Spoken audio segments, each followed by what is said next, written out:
Next on Worcester News Tonight, the day before Super Tuesday, a former president stops by Worcester tonight to campaign for Democratic candidate Hillary Clinton. And New Year's babies are a thing of the past. A look at some of this year's Leap Day babies. Good evening and thank you for joining us. I'm Andy Madison. Well, tomorrow, Massachusetts is one of several states where the voters will head to the polls for Super Tuesday, a day that could decide who gets their party's nomination for the upcoming presidential election. And the race for the White House is bringing a former president to Worcester. Former President Bill Clinton is expected to be in Worcester tonight. Here is a look at the campaign rally at Crompton Collective, where he's supposed to be here in support of his wife, Hillary. Now, earlier this evening, the setup inside Crompton Collective. Here are some pictures sent to us from our own Andy Lacombe. He is expected to be joined by the former president, is expected to be joined by Congressman Jim McGovern and City Mayor Joseph Petty. His appearance tonight caps off a day of heavy campaigning in central Massachusetts by Hillary Clinton's campaign. Our Patricia Nicholas was at a rally early this morning and has a look at how the race is shaping up as the candidates head into Super Tuesday. 10-year-old Joshua Anderson has autism. His disability has not stopped him from being involved in the presidential campaign trail. His mother says he was the one who wanted to come to Hillary Clinton's Get Out and Vote event at Cafe Reyes in Worcester. Oh, excellent. It's very good turnout so far. Josh's mother, Wendy, did not mind coming out. She says she supports Hillary Clinton. Only person talking about certain issues that are very important to my family, specifically autism and mental health in young people. The Anderson family was among dozens of supporters who rallied Monday morning. Representative Jim McGovern hosted the event along with New Jersey Senator Cory Booker. The person with the best plan for this country to deal with the unfinished business of this nation is Hillary Rodham. I'm delighted to be here with Senator Cory Booker, a good friend and a great champion for all the issues that are near and dear to my heart. But you heard it here today. There's a lot of excitement and a lot of enthusiasm for Secretary Clinton. The polls show a tight race in Massachusetts between Secretary Clinton and Senator Bernie Sanders. Clinton supporters here say their candidate is the best equipped. The thing, though, that really brings me out is the fear of being trumped. It's Cory Booker, or it's Jim McGovern. I'm here because I appreciate what those people are doing. And I think they show that government can do good things. Hillary Clinton decide to run, I'm backing 100%. I think she's the best qualified. She is the woman that would be able to, whatever we tell her, she will run with it and fight for us. Patricia Nicholas, Worcester News Tonight. Hillary Clinton's opponent, Bernie Sanders, is also in the Bay State. Tonight, he spoke in the Boston area. Michael Rosenfield has a look at the Sanders campaign. I look around this crowd tonight. I think we're going to win here in Massachusetts tomorrow. On the eve of Super Tuesday, Bernie Sanders in Massachusetts, one of the states he believes he can win come tomorrow. But your state led the American Revolution. Now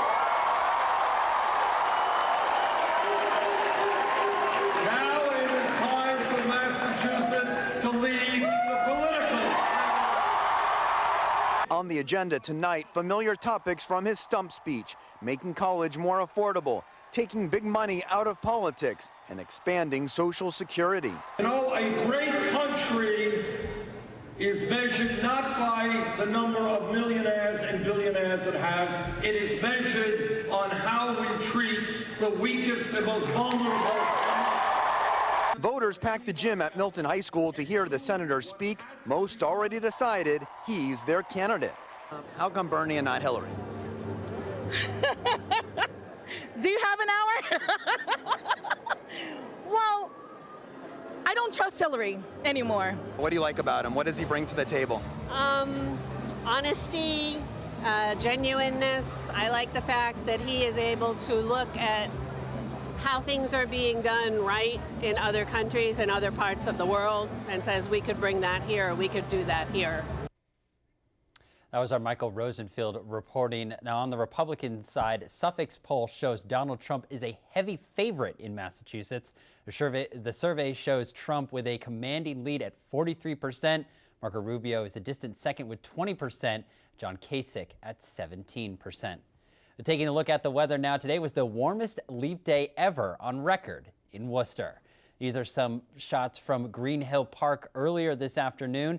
Important to note, today being a leap day, so today's record can only be broken every 4 years. Nonetheless, today beat the old record by 1 degree.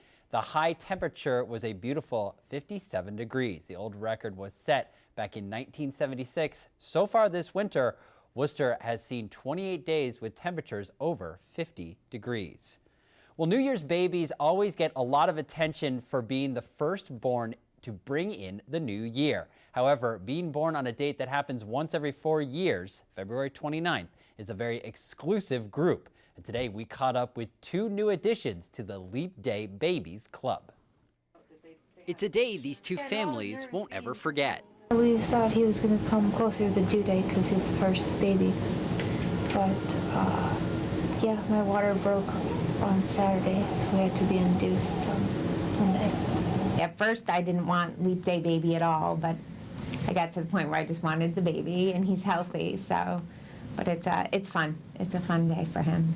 Sheila Gaffey and her husband Ryan welcomed their 3rd child into the world today, Andrew Joseph Gaffey, and didn't expect he'd be born on Leap Day.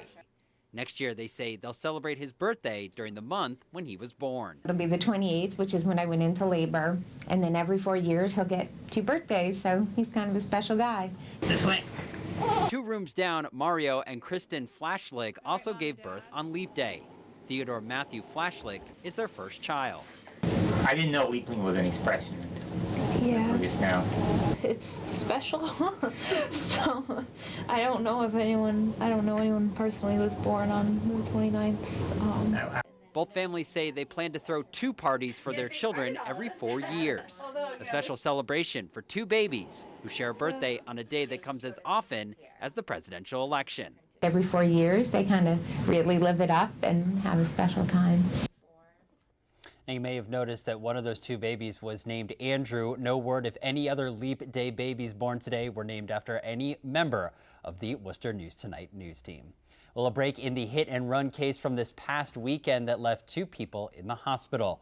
Police say they recovered the suspect's vehicle, a 2002 Mazda MPV. It was found on Dewey Street. The crash reconstruction team is processing the car for evidence. Police are still looking for the driver. Sunday afternoon, the car struck 2 pedestrians on Quinsigamond Avenue and then took off, leaving the 2 victims lying in the street. One of the people hit is in serious but stable condition, while the other was released from the hospital last night. The state's fire marshal's office hasn't determined a cause in a fire in Groton that killed 2 people. A report today says the January 28th fire is not considered suspicious. One of them has been identified as 66-year-old Douglas Palmisano. The chief medical examiner's office is still working to identify the other victim.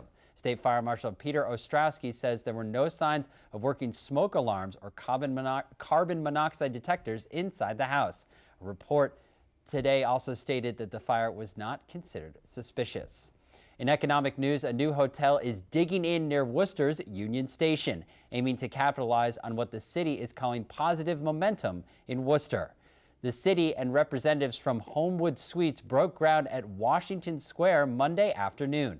The site will be home to a $21 million all-suites hotel. It's part of ongoing economic development in the area. Both the city and the developers say the location is perfect for the new 120-room hotel. Right direction here in the city of Worcester, and it fits into our whole strategy of developing downtown. We're about 80% occupancy rate in the hotels right now, and this will be a great location. This will be suites, and so people can stay for a few days, go to the convention, go to the shows at the DCU Center.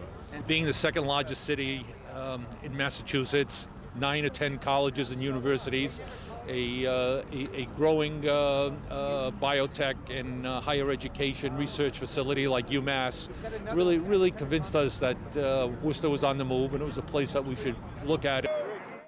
The hotel is expected to be completed and open to the public by the spring of 2017. It was a wild scene earlier today in Webster where a tractor trailer went off the road, coming to a stop in the woods.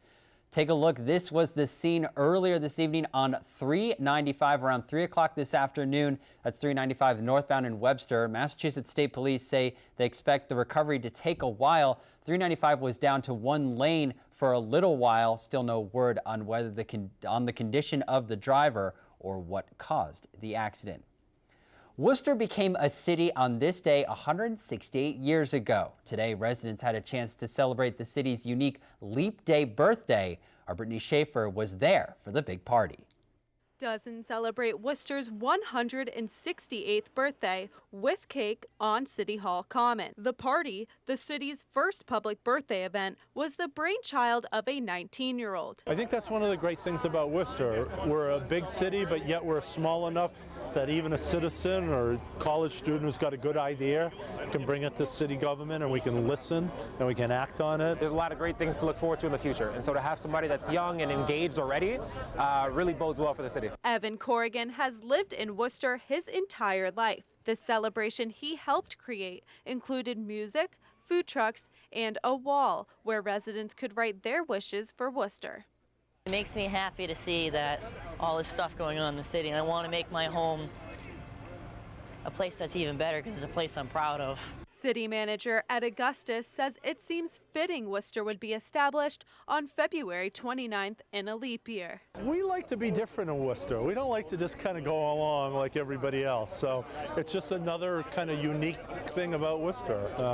And it gives us a chance to kind of, really draw our attention every 4 years to our birthday. And, obviously the people of Worcester really enjoy that unique part of our history. It is kind of an odd date because out of all the days in a year, that day only happens once every 4 years. So it's a rather specific date. I don't know what they were thinking back in 1848. 1, 2, 3. Everybody say happy birthday. Happy birthday. Brittany Schaefer, Worcester.